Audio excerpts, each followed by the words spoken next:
Okay. Hello everyone. Welcome to your YouTube channel commerce Apollo in Hindi. तो बेटा आज की इस वीडियो में हम बात करेंगे मैनेजमेंट एज अ साइंस, जो कि हमारे चैप्टर नंबर 1 में है, क्लास 12th बिजनेस स्टडीज़ में। तो मैनेजमेंट एज अ साइंस समझने से पहले एक बार हम ये देख लेते हैं what is the meaning of science in very brief. तो science is a systematic body of knowledge that explains certain general truths. तो साइंस क्या है? एक सिस्टमैटिक बॉडी है। अब सिस्टमैटिक बॉडी क्या है? जैसे मैनेजमेंट एज एन आर्ट में भी हमने समझा था हमारी लास्ट वीडियो में। सिस्टमैटिक बॉडी वो बॉडी होती है जिसके मार्केट में स्टडी मटेरियल्स होते हैं या जिनकी बुक्स पब्लिश हुई हों। तो जैसे स्टडी मटेरियल्स आर्ट में थे, ऐसे ही स्टडी मटेरियल्स साइंस में भी हैं। इसकी बात हम फर्स्ट पॉइंट में भी करेंगे। तो systematic body of knowledge that explains और that tell us about certain general truths, जो हमें कुछ ट्रुथ्स बताती हैं। तो साइंस हमें कुछ ट्रुथ्स बताएगी। अब वो जनरल ट्रुथ्स कैसे हो सकते हैं? मान लेते हैं, एक एग्जांपल देख लेते हैं। वाटर फ्रीजेज एट 0 डिग्री, कि पानी बर्फ़ कब बन जाता है? जब वो 0 डिग्री या उससे कम पर हो जाए। तो ये जनरल ट्रूथ हो गया। दूसरा एग्जांपल क्या हो सकता है? जैसे अगर हम अर्थ पर हैं, हम धरती पर हैं, हम पृथ्वी पर हैं, हमको तो ये लगता है कि भाई हमारे चारों ओर सूरज चक्कर काटता है, लेकिन क्या एक्चुअल में ऐसा होता है? नहीं। साइंस ये बोलता है the earth revolves around the sun, यानी कि सन अर्थ के चक्कर नहीं काटता, बल्कि अर्थ सन के चक्कर काटती है। तो ये हैं साइंस के कुछ जनरल ट्रुथ्स। खैर, हमें साइंस पे नहीं जाना, हमें बात करनी है मैनेजमेंट की। और हमें ये प्रूफ करना है या हमें ये पता लगाना है कि क्या मैनेजमेंट साइंस है या नहीं है। तो फर्स्ट पॉइंट है सिस्टमैटिक बॉडी ऑफ नॉलेज। जैसे कि मैंने अभी बताया, सिस्टमैटिक बॉडी ऑफ नॉलेज जो फर्स्ट पॉइंट है हमारा, इसकी बात ये है कि क्या साइंस के स्टडी मटेरियल्स हैं? बिल्कुल हैं। आपने 10th क्लास तक सबने साइंस पढ़ी है, तो कहाँ से पढ़ी है? बुक से ही तो पढ़ी है, स्टडी मटेरियल से ही तो पढ़ी है। और वो स्टडी मटेरियल्स किसने बनाए हैं? एक्सपर्ट्स ने बनाए हैं, ऑथर्स ने बनाए हैं। ऐसे ही क्या मैनेजमेंट की बुक होती है? बिल्कुल होती है। क्लास 12th की बिजनेस स्टडीज़ की बुक्स आपकी मैनेजमेंट की बुक है। MBA की बुक्स, BBA की बुक्स, जितने भी मैनेजमेंट कोर्सेज होते हैं, क्या उनकी बुक्स नहीं होती? बिल्कुल होती हैं। तो जिस तरीके से साइंस की बुक्स अवेलेबल हैं, उसी तरीके से मैनेजमेंट की भी बुक्स अवेलेबल होती हैं। यानी कि थ्योरेटिकल नॉलेज साइंस में भी होती है और मैनेजमेंट में भी होती है। So the first point fulfils. तो पहला पॉइंट हमारी जो इवैल्यूएशन निकली वो क्या निकली कि पहला पॉइंट साइंस में भी और मैनेजमेंट में भी फुलफिल होता है। अब सेकंड पॉइंट देखते हैं, बेस्ड ऑन एक्सपेरिमेंटेशन। साइंस किसके ऊपर बेस्ड होती है? एक्सपेरिमेंट्स के ऊपर। यानी कि साइंस में क्या होते हैं? एक्सपेरिमेंट्स होते हैं।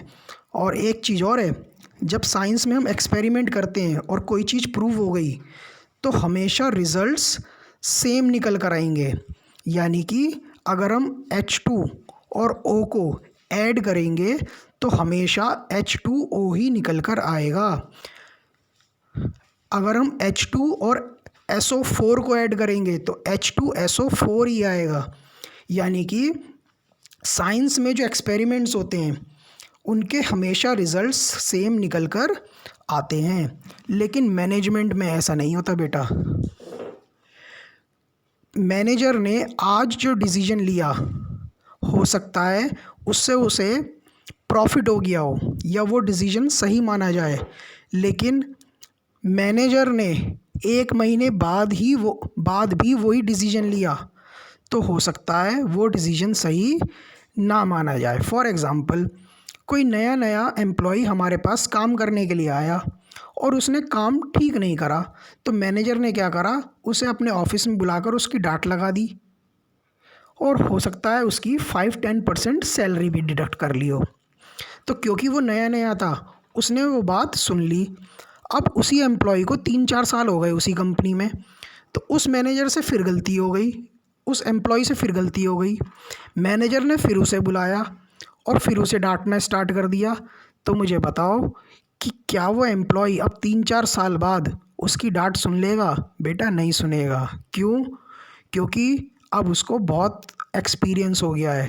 वो तो ये कहेगा, ये रहा मेरा रेजिग्नेशन लेटर, मैं दूसरी कंपनी ज्वाइन कर रहा हूँ। तो कहने का मतलब ये है, साइंस में तो हमेशा रिजल्ट्स सेम निकल कर आएंगे, लेकिन मैनेजर ने सेम डिसीजन 2 बार लिया, लेकिन दोनों बार उसके रिज़ल्ट अलग अलग निकल कर आ सकते हैं। तो इसलिए साइंस और मैनेजमेंट का सेकंड पॉइंट मैच नहीं होता, इसलिए इवैल्यूएशन में मैंने दिया हुआ है does not fulfil this point. Third point, universal validity. अब यूनिवर्सल वैलिडिटी का मतलब क्या है? इट अप्लाइज एवरीवेयर, यानी कि हर जगह सेम आएगा।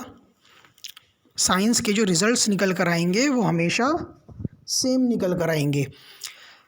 अब आप कहोगे सर हमने तो मैनेजमेंट के कैरेक्टरिस्टिक में पढ़ा था यूनिवर्सल, यानी कि मैनेजमेंट इज़ परवेसिव।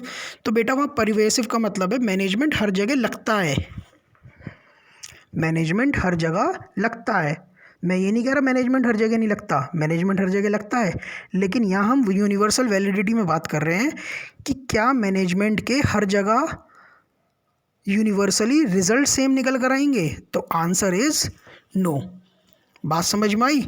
तो हो सकता है एक ऑर्गेनाइजेशन ने कोई डिसीजन लिया, उसमें रिजल्ट्स कुछ और निकल कर आए, दूसरी ऑर्गेनाइजेशन ने कुछ डिसीजन लिया तो उसके रिजल्ट सेम निकल कर आए।